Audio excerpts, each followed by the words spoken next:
Ryan P. Miller Show!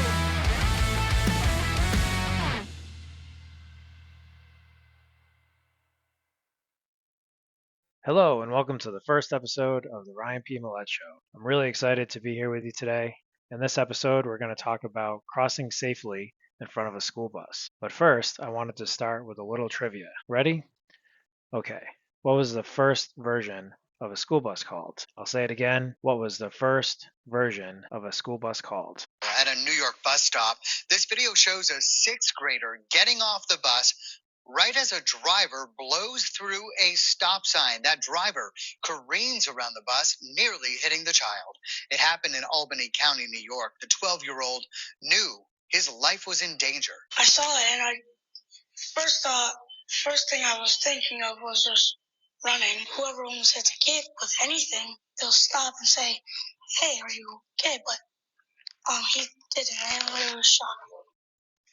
The driver, 51-year-old Neil Daly, now faces several charges. That clip was from WCAX News that was just released last week. A 12-year-old named Wyatt was crossing the street in New Baltimore, New York, which is in Albany County. The video shows Neil Daly, 51, blowing through a school bus's reds in a white sedan while Wyatt is crossing the street. Wyatt quickly runs out of the way and did not get harmed. It looks like from the video that the driver actually went around the school bus in the breakdown lane on the right side of the bus, which is where children enter and exit the bus. It's a little tough to hear the video. What Wyatt said was, the first thing I was thinking of was just running. Whoever almost hits a kid with anything, they'll just stop and say, "Hey, are you okay?" But he didn't. I was shocked. According to WCAX, Neil Daly is facing multiple charges, including reckless endangerment and endangering the welfare of a child. This is a local story to me and is not as rare as you would expect. I substitute bus drive on occasion, and I have had individuals blow through my reds on many occasions. I've had children get on the bus, and then the parents of those children blow through my reds at the next bus stop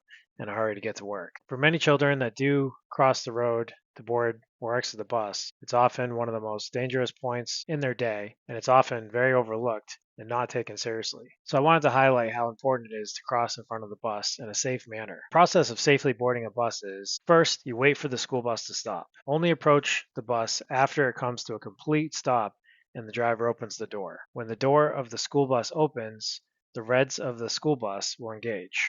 This will create the flashing red lights, and the stop signs extend from the side of the bus. This signals for all traffic to come to a complete stop. If the students are crossing should occur 10 to 12 feet in front of the bus. This is 5 giant steps in front of the bumper of the bus for most kids. This is incredibly important because if a child or even a shorter adult crosses right in front of the bus, the hood and the bumper completely block the view of that person. It happens all the time and is scary to see. The kiddos walk right in front of the bus and completely disappear from view, then reappear a few seconds later. If the driver was distracted or if a child fell while in front of the bus, that could lead to a very scary situation. The driver should be able to see the entire person if they're crossing, including their shoes. So that's 10 to 12 feet, 5 giant steps in front of the school bus.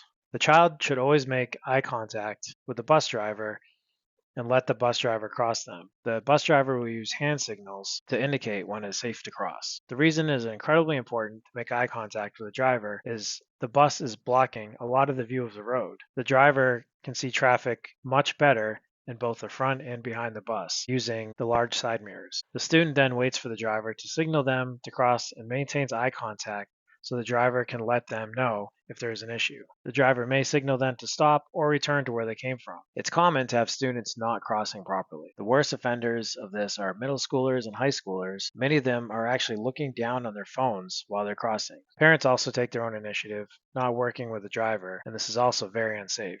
In most states, this method of crossing is built into the state traffic laws, and it's not just the policies of the local school district. So parents, it's important to have discussions about school bus safety with your child. This episode is sponsored by my book, The Safe School Bus Ride, a guide for parents and children. School bus safety is so important and is really just left to the driver to manage in many cases. I strongly believe that children and parents should be discussing school bus safety at home along with other topics of safety that come up. I created this book for that purpose. It's in a fun rhyme with great illustrations for kiddos and has discussion topics for parents. You can order a copy on Amazon or directly from me by using the links on the show notes. Again, that's The Safe School Bus Ride, a guide for parents and children.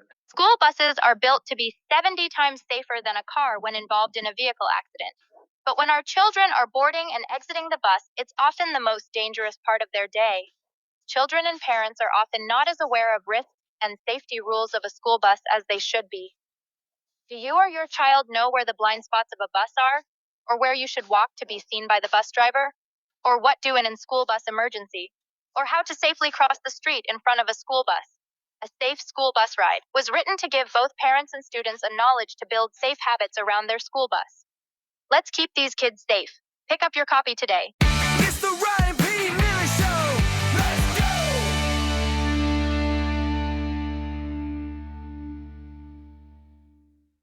Returning to the trivia question, what was the first version of a school bus called? The first version of a school bus was called kid hacks. The term hack refers to hackney carriage, horse-drawn taxi. They were widely used from the late 1800s to the early 1900s.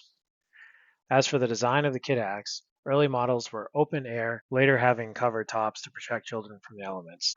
They featured long wooden benches along the sides. They loaded from the back, allowing for a safer boarding process, preventing children from alarming the horses. They served as vital transportation links for rural communities. These hacks were essential for ensuring children could attend school. They were often powered by 1 or 2 horses or mules. And then from around 1914 to 1919, companies like Wayne Works in Ohio began mounting these wooden carriages the bodies of motorized truck chassis, creating the first motorized school buses.